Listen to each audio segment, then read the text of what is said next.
welcome to the latest edition of TFN Talks, where Transport for the North brings together a panel of experts to tackle some of the big transport topics of the day. My name is Rob Parsons, and I'm the political editor at the Yorkshire Post newspaper in Leeds. In the past few weeks, these webinars have seen discussions on the future of roads in Northern England, why the North needs powerhouse rail, and how we can build back better after the coronavirus pandemic. But what we're here to talk about today is an equally fascinating topic, I think, and one that's particularly topical in the current climate, when people are quite understandably thinking carefully about how they get about, whether it's on short journeys on the bus or longer intercity travel. The topic is smart travel, more specifically, how passengers can be kept safe, in the know and on the move. How can Northern leaders collaborate on this, both during the current period, as lockdown restrictions are easing, but in the longer term also. We're going to be looking at a few different themes within that, such as the immediate challenges that operators and transport authorities have had in keeping bus and other public transport services running safely for key workers. There will also be a chance to explore whether other technological innovations and smart travel initiatives, so we're talking about the use of open data and flexible ticketing, amongst other things, can restore people's confidence in public transport and help enhance the passenger experience for good moving forward. And we'll be thinking about how the measures which we implement can contribute to wider goals around decarbonisation and economic growth. So there's a lot to discuss. We've got a great panel of guests to do it. We have Keith Aspden, who is the Liberal Democrat leader of City of York Council, represents the council on Transport for the North Board. I know York is a forward-thinking council when it comes to innovative transport solutions, so I'll be looking forward to hearing more about that. We've got Dawn Badminton-Capps, the Director of Bus Users UK, an organisation which champions the rights of bus and coach users. Dawn works with operators and government officials to improve services and raise awareness of the importance of inclusive, accessible transport. Alison is the Business Design Lead for Transport for the North's integrated and smart travel programme and has been involved in this work since its inception in 2015. She's an expert in smart technology and leads on the design of the customer proposition for smart travel across the North. Alex Hornby is the Chief Executive Officer at Transdev Blazefield, a bus operator which runs around 500 buses and employs more than 1,200 people at bases in Blackburn, Burnley, Rochdale, Harrogate, Keighley, Moulton and York, with a turnover of around £62 million. And our final guest is Tom Forth, who is the Head of Data at ODI Leeds, an independent not-for-profit organisation which specialises in the innovative use of data to improve lives. He's interested in data on housing, transport and income inequality within Leeds and across the UK and Europe. So, without further ado, let's get this conversation going by hearing a little bit from each of our guests, and we've given them 4 minutes each to introduce themselves and give us some initial thoughts on this topic. So let's start first of all with Alex Hornby, who I see is in a show of his commitment to buses. He's joining us from the top deck of a bus, which I guess shows how good the Wi-Fi connection is on Transdev buses, which is a great sign. So Alex, how big a role is smart travel playing at Transdev?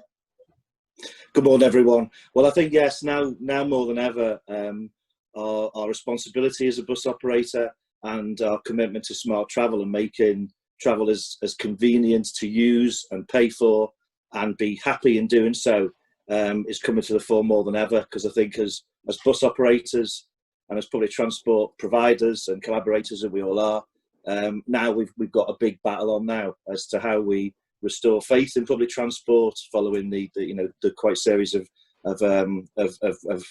messaging which was encouraging people not to use public transport. Now we're very much trying to do the opposite and get people back on board. And I think a lot of this is a lot of the work we've been doing has been around reassuring people that buses are clean, safe, ready to go, which was the phrase we've coined very strongly in terms of the commitment we've made to customers and colleagues throughout the process. And then, as we say, making it as convenient as possible for attitudes have obviously changed and priorities have changed for customers. So in terms of smart travel and the use of technology, we have moved very quickly to promote move away from monthly and weekly tickets, for example, and into flexible tickets that allow people to buy bundles of journeys by the use of their mobile phone to do that, and using contactless to pay for that, but also using this kind of the app technology that we already have that tracks buses to tell people how many seats are available on board, and really just giving people total confidence to travel, and feel that they're still getting value for money and they're paying for the travel that they need. And I think that's generally what people want. I think that hasn't changed, but I think the real thing that people are wanting to be reassured now is around the cleanliness of bus travel, certainly, and the things that we've put in. You know, the bus I'm sitting on now has got a sanitizer on board. We've made efforts to make the seating spaced out more effectively for customers, but again, without making it feel like it's a dangerous environment, because it's not a dangerous environment. So we're very keen not to do that. We've made it seem like a comfortable environment that people feel confident to travel in. And as I say, you know, the use of technology in doing that, so people can see how many people are travelling, so people feel comfortable spacing out, and also beginning to introduce things such as letting customers know when the bus was last cleaned. As I say, cleanliness has now become a big priority for customers. The first time that it's ever overtaken punctuality. Punctuality was always the #1 demand for customers, and now that has switched to cleanliness. And so we have moved very quickly to make customers be reassured in that sense, and design networks and ticketing to make sure it now suits what current travellers are doing with us. Fascinating stuff, Alex. Thank you very much for that.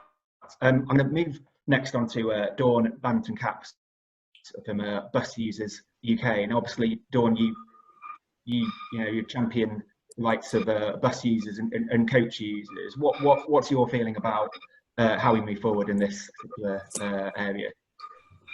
Hi, good morning, everybody. Can you see me? Yeah? Yeah. So just to follow on from what Alex was saying, pre-COVID, the biggest issue was around, is my bus going to be on time, driver staff attitude, and at Bus Users we deal with approximately about 5,000 complaints each year as the industry's alternative dispute resolution body. And consistently over the last 5 years, those were the people's biggest concerns related to service reliability and driver staff attitude. And pre-COVID, we could link those very clearly to roadworks, congestion, lack of bus priority, or customers simply not being informed of changes. And quickly, customers become very disengaged if they're not kept up to date and they don't know what's going on. That has slightly changed, obviously, during lockdown, partly because obviously we've had less people on the road, but also because of the national and local messaging we've had about whether transport is safe anymore. So we've had hundreds of people contacting us over the last 3 or 4 months via email, through a complaint, etc. And the kind of things that they're asking us is, I need to use the bus to get to the supermarket. Is that an essential journey? I can't walk far or ride a bike. Can I still use the bus? I'm visually impaired, and they've redesigned the city centre for social distancing, and now I don't know where to get my bus from. I want to pause or get a refund on my ticket because I'm now working from home, but I'm being refused. What can I do? I'm disabled. How do I know I'll be able to get on the bus? I'm a key worker. Will I be given priority to get on the bus?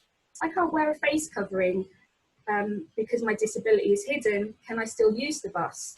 And lastly, we're getting this one quite a lot, I got on the bus the other day and a third of the passengers were not wearing face coverings. What should I do about it? So clearly, whether those issues are deemed reasonable or not, they're presenting a real barrier for people to get back onto public transport and getting back onto the bus, and those need to be addressed. So communication and information for the travelling public is absolutely key, and it needs to be linked to both the national and local picture. What we really need at the moment now is clarity. We need patience, both from operators, local government and people getting on the bus, and a determination to remove those barriers. And I think we've always had that determination to remove those barriers, but now we've got to listen and work out what those are. We need to ensure that all our gains that we've had in modal shift, reducing congestion, the better air quality, improved health, that we actually build on those gains and we maximise that. So we need to get people to understand that it's safe to get back onto public transport, and we need to encourage them to do that with the government support as well. And we need to look at how we communicate with people through a variety of forms as well. We still deal with a lot of older people who perhaps don't tweet, don't Facebook, that kind of thing. So whilst there has been some excellent campaigns from operators through social media, We need to look at the other platforms like local TV, local radio, our newspapers, what we're putting at bus stops, what we're putting on buses, on posters. Public transport now more than ever needs to be seen as an essential service, because for a lot of people it's exactly that. Excellent, Dawn. Thank you very much for that. That is a lot of feed for thought there. We'll turn next to Keith Aspden, the leader of City of York Council. Keith, what's the situation in York? What can you tell us? Good morning, Rob, and everybody, and thanks for inviting me to speak on the panel, particularly looking at the challenges and opportunities on public transport, not just in York, but across the north. So I'm the leader of City of York Council, as you said, but also a board member of Transport for the North. And I've been pleased to see increasingly councils and council leaders across that area working together and starting to shout with one voice. But the outbreak has presented all of the towns and cities in the north with a major economic challenge, and that's exactly the same in York. On average, York welcomes 8 million visitors every year, and our local and regional economy relies on visitors safely being able to return as soon as possible. And there's no doubt that one of the keys to this is the restoration of trust in public transport. And all of the measures we've implemented to keep passengers safe in York have taken place within that wider context of keeping York safe. A more general strategy to facilitate social distancing in the city centre and give people confidence to return once again has been offered and quickly developed by the council, which has been working with businesses, organisations and key stakeholders. I think one of the key things for me is that medieval town planners who set out York city centre didn't quite consider how we might achieve social distancing in the early 21st century. So Let's Be York, which was all about being safe, welcoming and considering, is a campaign that relates public health and marketing to really start to establish the new normal in York. That includes safe ways of getting around the city, public health advice, business recovery toolkits, all aimed to present a consistent and clear message to residents, visitors and businesses. And a crucial part of this was the achievement of a high level of public awareness of the need to wear masks on bus services and trains, along with the implementation of social distancing measures, stringent cleaning procedures and clear public health messaging. And we've aimed to work together with public transport providers to rebuild residents and visitors' confidence in public transport. The pandemic has enabled us to accelerate our shift towards a more sustainable and green future for the city, and that to us is pretty key.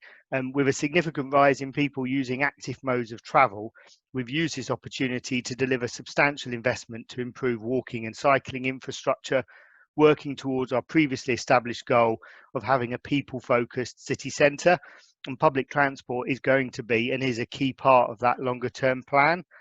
Only last week I had the pleasure to attend the launch event of our new fleet of electric double-deckers for the Park and Ride network, 21 of which will be entering service in York over the next 6 weeks, which is a partnership between City of York Council and First York. And I'm proud to say that York is leading the way nationally with the introduction of the largest zero-emission Park and Ride fleet in the country, which is a key part of our efforts to improve air quality and more widely tackle the climate emergency. And that builds on the 1.6 million investment already made, which has delivered York's Clean Air Zone, which is the first voluntary clean air zone in the UK. Whilst months of lockdown has seen a major reduction in congestion, significant improvement in air quality and a rise in the active modes of travel, worryingly, with the easing of lockdown, car usage has been significantly increasing, whilst public transport usage continues to be a fraction of pre-lockdown levels. And I was told this morning that in York, our public transport usage is predicted to be about 30% currently, compared to pre-lockdown levels. So for me, the key to restoring passenger confidence in public transport lies in that clear and consistent messaging, and also in technological innovation. E-tickets and contactless payments have been commonplace in public transport in York. However, on the keys to restoring public confidence in transport network is providing passengers with personalised information that would enable them to better plan journeys and avoid crowded trains and buses. And we need to start trying new solutions using those smart technologies, for example, apps that let you find out how crowded a service is before building, or to book a seat in advance. And whilst developing and implementing these, we must leave those we must not leave those who don't have access to technological solutions behind. These solutions must strive to help with all public transport users. And it's clear to me that public transport will have to operate on a reduced capacity for a while. Therefore, it's going to be absolutely crucial for local authorities like us in York to work with public transport operators in developing and implementing new ways of reassuring communities that public transport is not only a sustainable but also safe form of travel. Thanks, Rob. Keith, that's great. Thank you very much for that indeed. We'll turn next to Alison Pilling from Transport for the North. Now, Alison's been involved in the smart travel sort of agenda for a few years now, so I'm fascinated to hear her thoughts on what's going to be happening sort of in the shorter term as we sort of cope with the pandemic, but also in the longer term. Alison, what can you tell us about that? Thanks, Rob. Good morning. Good morning, everybody. Yeah, as you were saying in your introduction, I've been involved with TFN since its inception in 2015, and in fact, the Integrating Smart Travel programme was the first programme that we got going with. In our first phase, it was very much focused on season tickets on rail. So our kind of colleagues in Northern Transpennine and Merseyrail have been delivering smart season tickets across the network pre-COVID, to the extent that it's pretty much the only way to get a season ticket now. No more mag strike with those horrible cards, and also the advantage now that it is actually contactless. And very much more recently, so the last few weeks, Northern have introduced flexi season tickets on Leeds to Harrogate and Leeds to Skipton. It's intended that will be rolled out much more widely, and that's 10 journeys for the price, 10 days for the price of 9, and you can use that over a few months period. And I think that's going to be critical, because initially that was brought in for part-time workers, but actually the kind of varying ways we travel and commute in the future, I think that's going to be a really important product, I think, as Alex mentioned as well. In our second phase, we were focused on customer information. So fairly recently, we launched a disruption messaging tool where our local authorities, certainly in 4 of the big metropolitan areas, are putting out messages about changes to services. And that's hosted on an open data hub. I'm sure Tom will say a bit more about that. But it's a way in which we can make that data available to people like Google and Citymapper and Move It, so that those apps can get out to people and that information is available. And so the kind of data that Alex was talking about, say, capacity on buses and whether or not you can safely social distance on a bus, there's an opportunity there that we can share that kind of information much more widely. Although I take the point that earlier speakers have said that we shouldn't assume that kind of apps are the only way in which we can get messages across. In our other phases, and I noticed there's a question coming through, we've kind of struggled a little bit with phases 3 and 4 to kind of get it off the ground, but that's been very much focused on contactless payment, and operators like Alex's have done really well in bringing contactless payment. And I know when we were talking about this at the beginning of the programme 3 or 4 years ago, people were saying, well, contactless payment, that's not really for the North, it's a London thing, it'll never catch on. And clearly it is the way to pay at the moment. And again, there is a risk that we forget those people who don't have access to contactless bank cards, but that certainly seems to be the future in terms of payment, and we need to make sure that contactless way of paying for things is built into that future.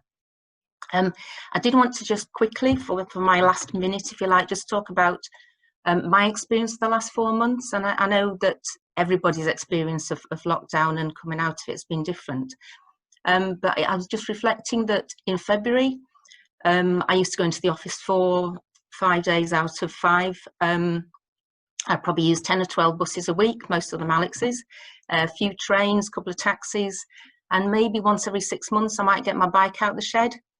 So since then, I've not been on a bus, not been on a train, not been on a taxi, and I cycle every other day. And I don't think that will be my travel pattern this time next year. I think that will change. I think everybody's experience is different. But I don't think I'll go back to how it was before. I don't think it's just about returning. I think we have to think, how do we plan for people using different ways of travelling?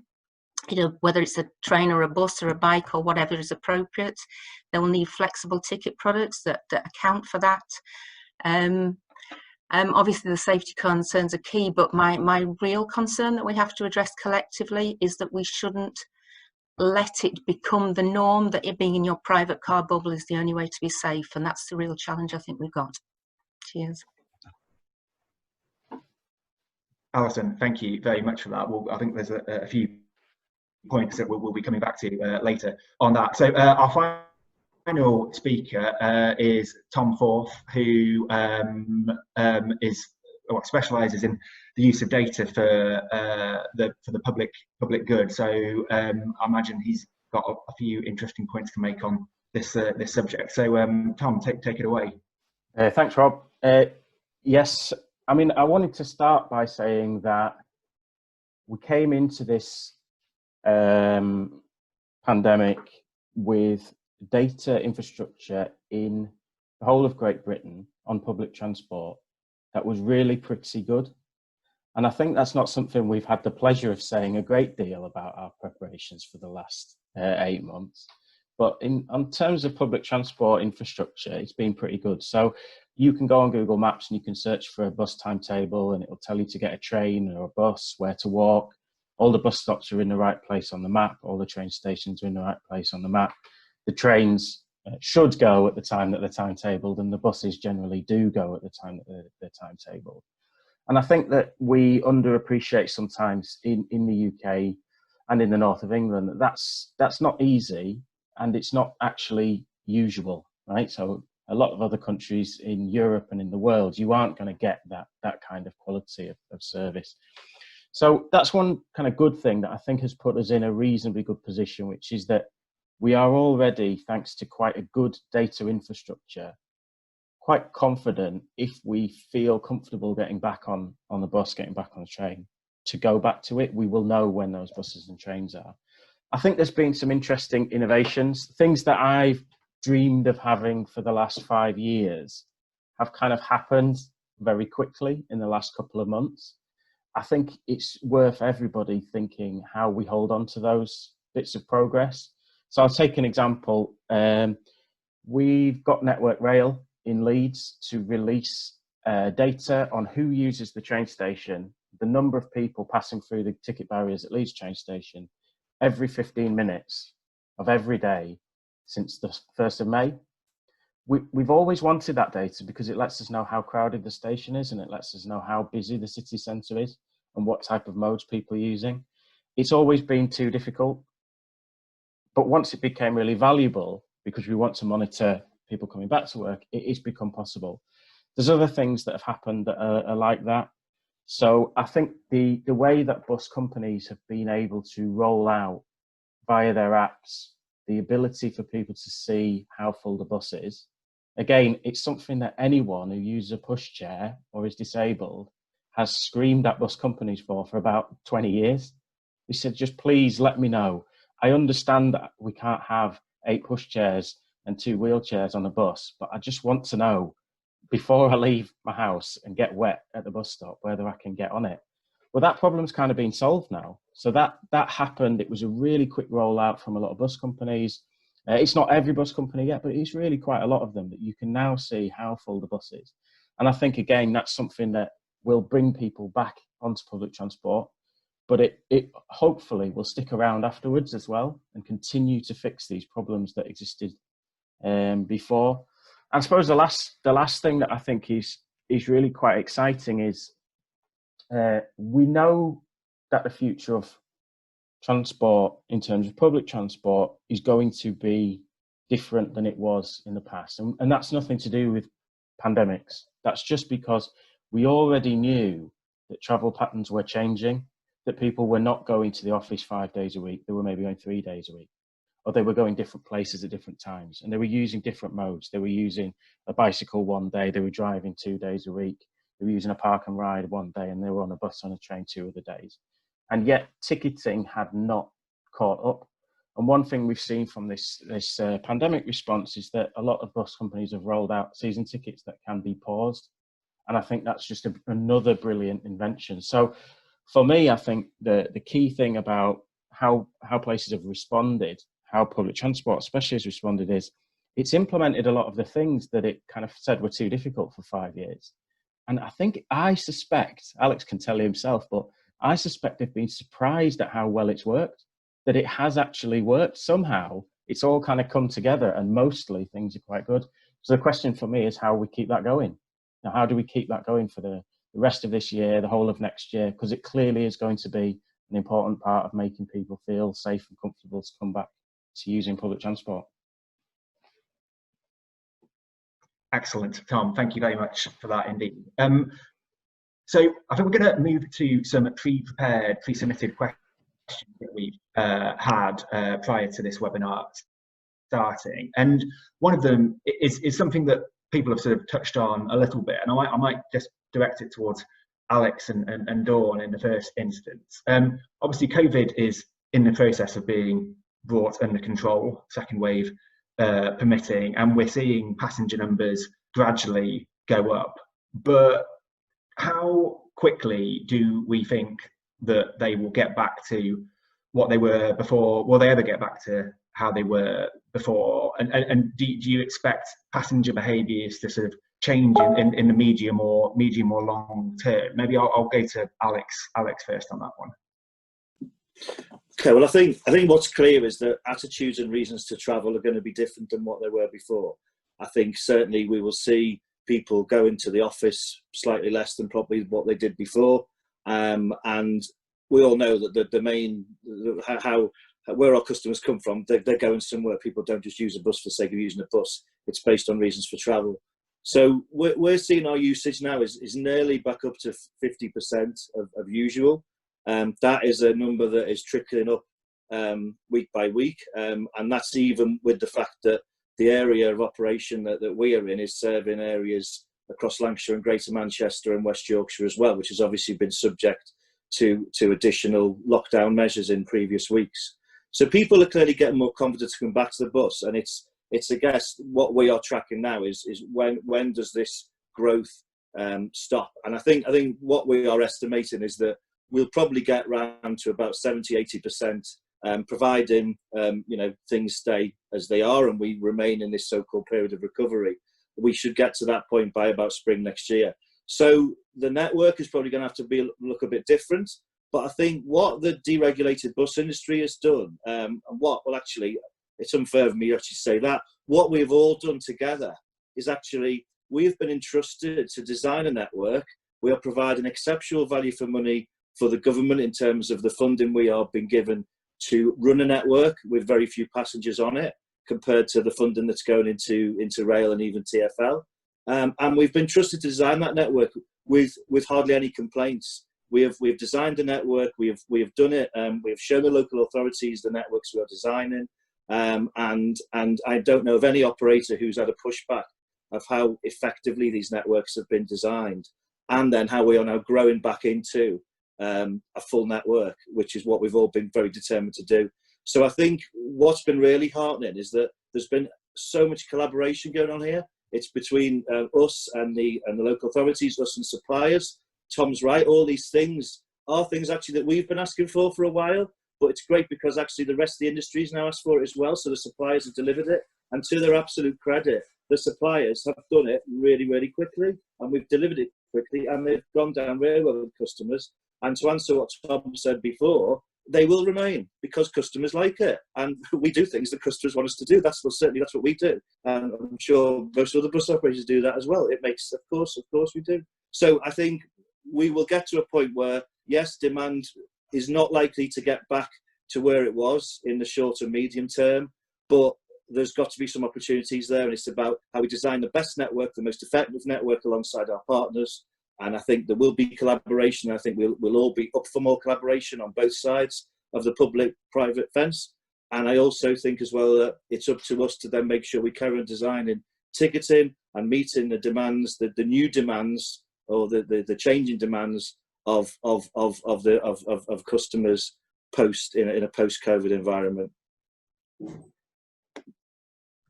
Thank you, Alex. That's great. And Dawn, I'm interested in your view on this as well. What are passengers telling you about their sort of willingness to get back on buses and public transport sort of in the longer term? Like, will it is this something that it will take them a bit more persuasion to get back on buses sort of as the months go on, or is it a bit more possible than that? So bus users did a real quick hit Twitter poll back in early June, asking a question each day, and one of the questions was on day 3, would you return to the bus? And of the 1,500 people that took part in that poll, 65% said that they would return to bus. So that kind of correlates with what Alex is predicting as to 70 to 80%, because obviously June, we hadn't come out of lockdown at that point and people were still very fearful. But I think the kind of messaging we're getting at the moment is that people are going to increasingly mix up how they use the bus. So it's not going to be peak travel between 8 and 9:30 in the morning and 3 and 6 o'clock at night. But roads are getting already busier at 7 o'clock in the morning. Now, obviously, some of that is car journeys, but we really need to kind of take this opportunity to realise that people can stagger how they actually go to work, because people are going to change that up. And then also recognising that, you know, the bus is not just a thing that we use for work. As I mentioned in my kind of opening statement, the bus is used for a variety of reasons. There are a lot of people that are dependent on the bus to get to their doctors, get to the supermarket, get to school and college. So perhaps that's an opportunity for the industry to actually start looking at what those journey routes are and how we can actually deliver for those customers. And then again, I think as part of the active travel, and people are starting to walk and cycle more, we've got to look at our transport hubs and how people can use bike and walk, etc., as that first and last mile of their journey, because rarely do people live right next door to a bus stop or right next door to a train station or a tram station. They've got to travel some distance. So can we encourage that through people doing the more active travel and actually come up with a bigger package so that people can continue, like I say, and we can continue down this decarbonisation route, which we kind of started by accident through COVID. And we had an excellent opportunity to try and prove that as a culture, we can change our practices. And if we can do that, we need to build on that and take that opportunity. And I think on the whole, most people that we're talking to are willing to do that. But as Alison pointed out, in that quick move, we can't leave behind the people that aren't able to do contactless, don't have a smartphone, don't even understand what an app is or a smartphone. We have to make sure that those people, the sort of over 70s that are slightly perhaps more technologically averse, are included in this, because they still bring a lot of people onto the bus for us. Absolutely, thank you for that, Dawn. Moving on to another pre-submitted question, which is, I guess, looking more at the longer term. Now, Alison alluded to this, so I'll come back to her on this, and maybe Tom as well. We were talking about the sort of a London-style contactless pay-as-you-go system involving an Oyster card or another contactless card. Obviously, that isn't in place in the north yet. Is it the case that these kind of like simple smart ticketing solutions that apply across different modes of transport is incompatible with the system of privately controlled bus services that we currently have, which obviously isn't the case in London? I don't know if Alison, you can. I know you mentioned this earlier, but can you say a bit about that? Yeah, so no, it's a really interesting question. I think it would be very unfair to say that we haven't made progress, but I think the main people that made progress are companies like Alex's, to be honest. I mean, contactless is massive on most bus companies now, and certainly TfN's been working with local authorities to see how we can get that same offer on smaller bus companies. So it's true across the board. And we're working with our train companies to move eventually towards contactless on the railways. We're certainly talking to the light rail, the tram networks, so Metrolink in Manchester and Tyne-y-Wear Metro and so on. So the plan is that we will get all our operators to a point where they all have contactless payments.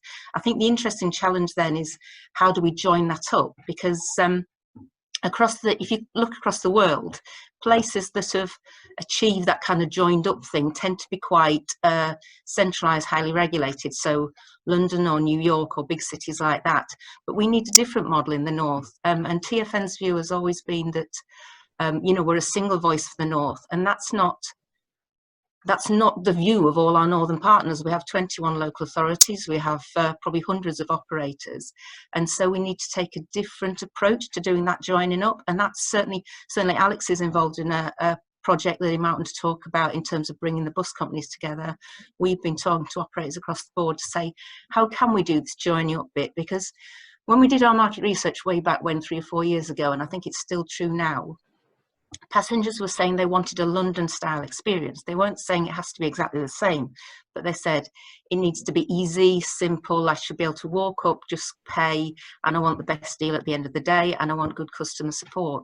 Now, that doesn't mean you have to do it the way London's done it, but I think the aspiration that passenger experience is as good as it is in London is still something that's very close to our hearts. Yeah. Excellent. Thank you, Alison.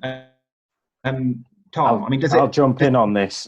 So I didn't actually prepare this, Rob. This just speaks to how dedicated I am to this question, that I could reach from my desk and pick up my big stack of smart cards. So I'm a big fan of smart cards for public transport. There's been some improvements. So, for example, I live in Greater Manchester. I can use the tram now with tap on, tap off, and make sure that I'm never overcharged for the journeys. And for me, that's really good. The key user experience for me is, at the start of the day, if I want to go somewhere, I don't know exactly what journeys I'm going to take. And I don't want to end up with a big stack of tickets and know that I could have paid half as much if I'd bought the right one at the start. I want basically to buy the right ticket at the end of the day. And that's the kind of user experience that I think is what people like about the London system. I've got this one, which is the Dutch National Smart Card system. That's great as well. That means you tap on and tap off every train, bus, tram, the whole lot, and it just charges you the correct amount. And it will even buy you the right ticket if you could have got a saver ticket that saves you money. The challenge in the north of England is that it's quite easy to do in London, where all the buses are regulated. It's going to be really hard to have a single solution for buses in Hull, and also a bus. So you've got urban buses in Hull, and you've got Dales Rider bus that goes 28 miles between stops in the Yorkshire Dales. They're inherently pretty different things, right? So it's going to be difficult. My preference, I think, having seen how it's played out over the last few years, is if you start at the city region level, you can make quite good progress. So, as I say, Transport for Greater Manchester have made paying for things quite a lot easier in terms of public transport. Mersey Travel, similarly. I mean, I'm hopeful that South Yorkshire and West Yorkshire will do the same. And in the North East, there's been some good stuff as well. That is, if we're realistic, it's not a particularly popular thing to remind people of, but if we're realistic, that's where a lot of the journeys are in the north of England. Getting them right is where we can get the biggest bang for our buck. So I'm really hopeful that you will see more places do what Manchester's done with Metrolink, have tap in, tap out. I think there's also a role for the bus companies, even before we get to imposing any smart card system. That's my dream. That's what I would like, is one smart card, one place. But even before we get there, it's kind of incumbent on them to offer a better solution.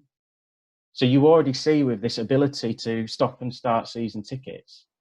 Now, I don't think that's the full solution, but it's better. It's a big improvement to be able to stop and start your season ticket. I think we should just keep on kind of holding Alex's feet to the flames, as it were, and say, look, you've got to keep getting better. Where we are is good. This is an improvement, but let's keep getting better. So that's my hope. I mean, the dream for me is still one smart card. As I say, this one, that's the Dutch National Smart Card. That works in the whole of the Netherlands on every form of public transport. That's your kind of dream end place. I think if you look at how we got there, there's a huge amount of investment. I'm not sure the UK is up for making that kind of investment, but we can get quite close in the way, and we can start with individual city regions. So Metrolink in Manchester really is a lot better than it was 3 years ago because of tap to pay. Well, that's very interesting, and thank you for giving us the sort of a pan-continental perspective on that. If you don't mind, Alex, I might just go back to you very quickly, because I don't know how you feel about having your feet held to the fire on this issue. And Alison mentioned bus operators collaborating on this as well. I mean, obviously you can use contactless on Transdev buses, but is this something that operators are starting to work together on as well? What can you tell us about that? Yeah, absolutely. I mean, as Alison knows, we were the pioneers of doing tap on, tap off on our networks in conjunction with Transport for the North.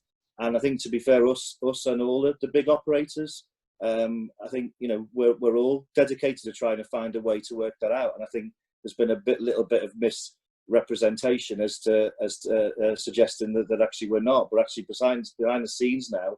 All the bus operators, the major operators, Stagecoach, First Group, Arriva, Go Ahead, and ourselves are going along for the ride as to how we can do that. And to be fair, there is now good leadership from the big operators in trying to do this and actually then create a system that's available for all. And I think this is now working.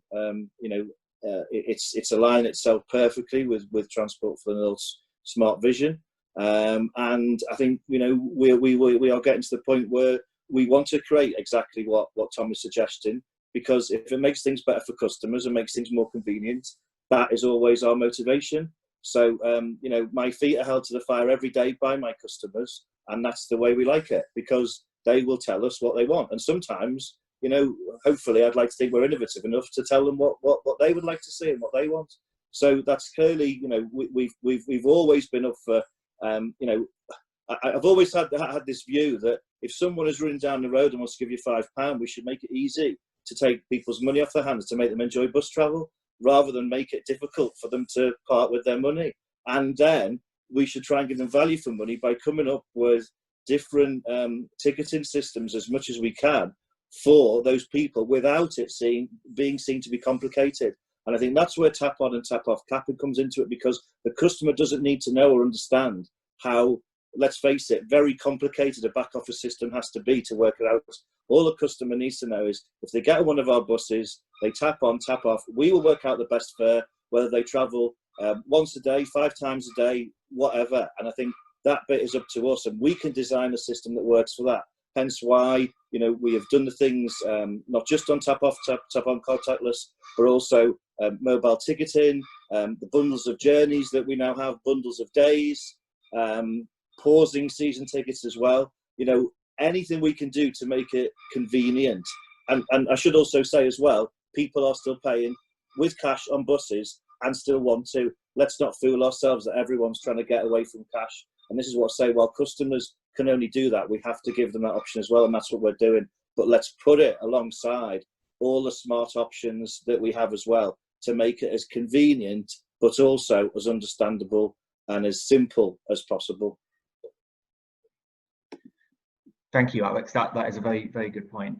I'll just to move it on slightly. I mean, I guess something we'd all agree on, I think, is that it's not just about smart travel for smart travel's sake. And the reason why these innovations are being brought in is because a strong public transport offer is important to the goals of the North, sort of increasing access to jobs and skills and decarbonisation, etc. And I'll turn to Keith now, because I know that in York there's a few sort of innovative approaches being taken to smart travel. But in terms of the long-term objectives of the city of York and the wider North, what is the risk to that if we don't get people back on public transport and sort of out of their cars? Like, what's at stake here? First thing I would say, actually, which we haven't mentioned yet, is about funding in terms of infrastructure, and also for things like smart ticketing. And there's a big lag between what the North in general gets and still London and the South East, and even within the North, still disparities, with Yorkshire and the Humber getting significantly less with others. And I think there is that need for that one voice back to government to say, if you are serious about really launching public transport, smart ticketing, and giving people those opportunities to have connections between communities, like the investment in rail, for example, to York, Leeds to Manchester. You really need to do something about that disparity between London and the South East and the North. And it's not until we get that addressed by the government and the Department of Transport that many of those, in a sense, dreams or visions of what transport could be in terms of interconnectivity and smart ticketing will really come to life. And to then go to your question, it is really important that we do build that confidence back from that 30% of public transport usage in York to those figures that Alex was talking about for next year, when bus and rail operators are increasing and going back to that full use. And it's going to be really important as one of the tools to tackle that climate emergency. Lots of local authorities have committed to being zero carbon by, for example, 2030 in our case. We're going to only achieve that, yes, by looking at things like housing, but obviously transport is one of the absolute biggest things to that, and keeping that confidence and investment into transport is crucial. And we can't lose sight of that through the recovery phase, because there's lots of things that particularly councils are scrambling to deliver now in terms of support to individuals, to businesses, to build back confidence. But we have to keep our eye on that longer term vision of what we want to achieve, in our case, by 2030. Absolutely. Thank you, Keith. One other question that's come in prior to this chat is about how commercial property has been redesigned, or is being redesigned, to make it safer and healthier in the light of lessons learned due to recent pandemics, including the current one. What changes might we see in the way that stations or transport hubs or buses or trains themselves are designed, and how can TfN work to contribute to sort of making those changes quickly in the North? I might go to just Alex on this first, because obviously there's social distancing requirements on buses, which I guess you don't have any choice in. But do you think the actual design of station buses might have to be something we can consider in the future to sort of allow people to travel more safely, or do we have to find other ways around this? Yeah, I think the thing that's really exciting for us is the active travel agenda, and I think, but critically ensuring buses and public transport and the active travel agendas both align together, because I think we've all been, as an industry, I think, searching for the solution to how we do first and last mile, and I think cycling and walking and even driving to a bus stop is actually, I think is going to be a great way out of it, because as other panelists have mentioned, congestion is increasing. It was an absolute dream to operate buses in April. Sadly, there was nobody on them, but they were the most punctual I think they've ever been. And towns and cities were lovely to walk around in. There was less pollution and less cars everywhere. It was great. And I think now it's like, well, how we don't want to really go back to how it was before. So active travel, heavy lifting. I think let's be honest with that. Active travel will not replace all those cars in the city. It just can't. Mass transit can. That's buses in our case. And I think what we would really love to see is how we can get this first and last mile at normal bus stops on regular bus routes, which, as great as the York Park and Ride system is, and we know it's great, Keith, so full marks for that. I'm not having to go park and rides, but what can we do to actually establish park and rides on existing bus services? Because they're there, the revenue costs will be cheaper and the capital costs will be a lot cheaper, and we have now got the capacity to do that. And if it drives more people to the bus on those routes, the frequency will go up, which will mean it's great for everybody. I think this has been something we've been in conversations with Transport for the North. We've been receptive to that, and I think it's what can we do with highways and other people to create these first and last mile stations along existing bus routes. Because I say the capacity is there, particularly on interurban routes. You know, we run some really good interurban, fast, frequent services that are going into cities the same way you would drive your car. So this will create very little persuasion for people to park their car, park their bike, walk to a bus stop, and get a direct route in by bus into the city, where when they get there, they can just get off a bus and get on with their day without having to fight congestion and contribute to pollution and a worse environment in our towns and cities. So I think that's the thing that I think I'd be really excited about, is that how can we get active travel aligned to mass transit to then prevent growth of cars in our cities. Alex, thank you very much indeed.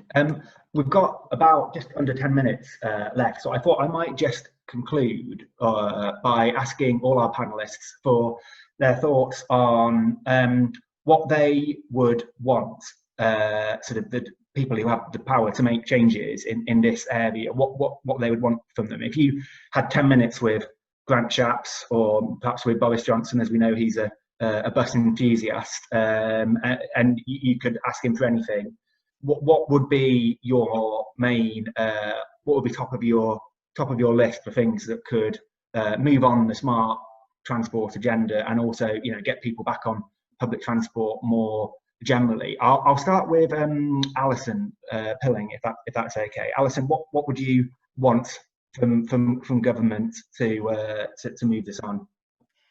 Speed. So I was interested to see on the chat about the Northern Transport Acceleration Council that's been announced, and those words are dear to my heart, because I would love to accelerate the plans we've got. You know, I think TfN's quite proud that we've actually influenced the way that the Transpennine route upgrade's going, and some of the announcements made on that was part of our pressurising. I would like the same pressure to result in funding being released for smart ticketing, because we know what we want to do, and we are waiting for government, frankly, and we'd really like to kind of put those measures in place. I know, again, on the chat, people are saying it's not all about ticketing, but I think a massive amount can be achieved by making it much simpler for people. And so, yes, Grant, please let us get on with it. Hopefully he's listening. I'm sure he's tuning into this webinar, so he'll be getting back to you on that one. Tom, fourth. I mean, obviously, it's not just the central government that has a role to play in this, but if you had one ask of the people in power on this agenda, what would it be? Yeah, so probably it's kind of maybe an odd topic to talk about, but I think transport is required to get us places, and the main way that people transport themselves is to walk, right? That's the main way. You walk to your car, you walk from your car to your office, even if you drive. It's always walking. And the places that you go into, whether it's shopping, leisure, again, it's a pedestrian landscape. I think one of the real frustrations that I've heard time and again in local areas is they've wanted to respond very quickly with pedestrianising areas, or widening streets, or putting in zebra crossings.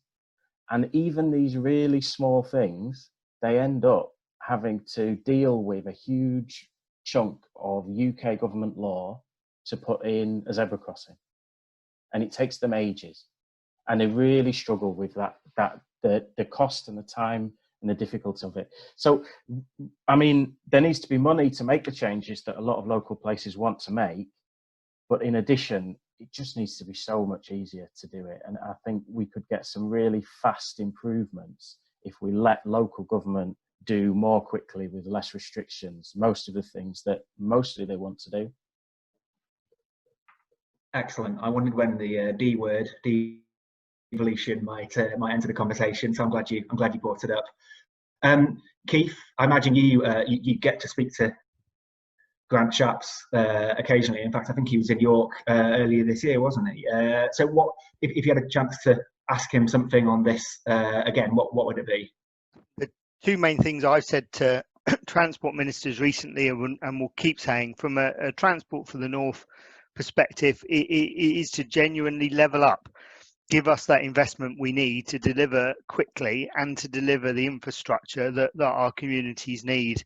To have that public transport revolution. Don't just talk about it, give us the money and let us then get on and deliver it for our communities. And for York, what I've said to them is we put an ambitious bid in to be the first all-electric bus city, and fingers crossed we're waiting to hear. But again, it would be an example of a northern city leading the way, working with them to show how it can be done. Excellent, thank you, Keith. Dawn, you hear from passengers all the time. What would you say to central government about what they need to start getting them back on the buses and the trains? I think the key thing is that they need to start recognising the importance of bus. 60% of journeys made by public transport are on the bus. That rises to about 80% in city regions, and bus just doesn't get that kind of acknowledgement. It's very, very important to local communities and local people. And whilst I use the East Coast line and I use the Transpennine line and I want them to get better, I think we also need to do something for local people in their local communities. So start looking at what more you can do for bus. Fantastic, thank you. And Alex Hornby, finally, what would your ask be of the powers that be? I think what we want is the support, but it doesn't necessarily, once we get into a stable environment, be financial support. I think it's actually about the support to enable us to invest, because I think we want to invest, but we need to help to make sure we can access towns and cities quickly, ideally with priority. I think that's the key issue. I think that's a real perception issue because I think one great thing that was happening before this, as you say, Boris and the present government got very excited by buses because they realised bus users are voters too. Fancy that! And I think that was a great revelation, because they are, and there's more bus users. You know, more people use bus than any form of public transport in the country. Yeah, buses are often at the bottom of the conversation, and it was great to finally see that being propelled. So I think what we're asking for isn't handouts. I think what we want is we need things that only government and local authorities could do, which is more about priorities for buses, enabling us to run on time, because punctuality will be back as the number one demand of customers, and we want to deliver that, but we don't have our own track to do it. We want to be able to penetrate city and town centres effectively and better than cars, so we become attractive and visible in town centres and city centres. You know, we have been on a mission as Transdev over the past 5 years to create buses that people want to be seen on, and I believe that on many of our routes we've got customers who are real advocates. You know, we run buses in Harrogate. We are carrying more people, again pre-COVID, by bus in Harrogate than ever before, and Harrogate is not a town that you would think is popular in terms of bus users, but they are advocates of it because we've asked customers what they want and they come. And some of that has been enabled by, again, work with government. We asked them support so we could invest in zero emission. We've done that. I think that's a great thing. But I think it's all about what can happen to enable us to invest, whether it be in zero emission, whether it be in faster journey times, which mean we can then increase frequencies because buses can get around journeys quicker, making them more visible in towns and cities so they become more attractive and obvious to people. And also there was a great scheme in the early 2000s called Kickstart, which enabled the growth of new bus routes and frequencies, and then allowing them to become commercial propositions. Because as I say, I think I am most motivated when our customers are telling us what to do, and we're ruled by customers getting on board and that being our motivation. And I think that's what we would prefer. And then that way, we will get modal shift, we will get growth, and we will get what actually everybody wants. So I think, yes, I think some trust, allow us to innovate. We can be a real great value for money solution. We can enable economic change. We can lower emissions. We can decrease congestion. But what we need is support. And if you'd asked me what the government should have done if we were on this call 8 weeks ago, it would be stop this terrible messages around buses, because actually all along buses have been clean and safe. And thank goodness that message is now stopped. But we now need to get on with the message of getting people back to buses. As Dawn has said, they are willing to come back. Our research showed that over 90% of our users actually are willing to come back. We're at 50%, but we now need other people to echo what we're saying. We're messaging like anything to reinforce the message and making sure buses are aligned to all those other things that are open for business. Because all too often the bus industry, we lag behind everyone else. But now I'm really pleased that as an industry, and certainly in our business, we are aligning ourselves. When someone says they're open, we've actually said we're open already. We're not waiting for everyone else to open and buses lagging behind, and then we're growing slower than everyone else. So I think that's been a really important thing for us as well. But yes, we just want support and the ability to get on and do it, and the willingness to work at pace. I think I echo exactly what Alison said in her first few lines to that question. Superb stuff, Alex. Thank you very much. So that brings us to the end of our hour. It's gone by in a flash. Some fascinating stuff that we've heard today. Thank you very much for everyone who has sent in a comment. I'm sorry if we weren't able to address all the different questions that came in via the chat. And thank you also to our guests today for providing some fascinating commentary. It's clearly in everyone's interests that we get people in the short term back on public transport for all the reasons that we've mentioned. And there's clearly a huge amount of work going on in this area at the moment, and I think what's clear is that while there's the short-term piece about getting people back onto buses and trains, but then there's the longer-term challenge of how we reimagine our economy and what role public transport plays in that. So I think this is a topic that we'll be coming back to again and again. So keep the conversation going if you want to on social media with hashtag TFN Talks, and thank you very much everyone, and we'll see you next time.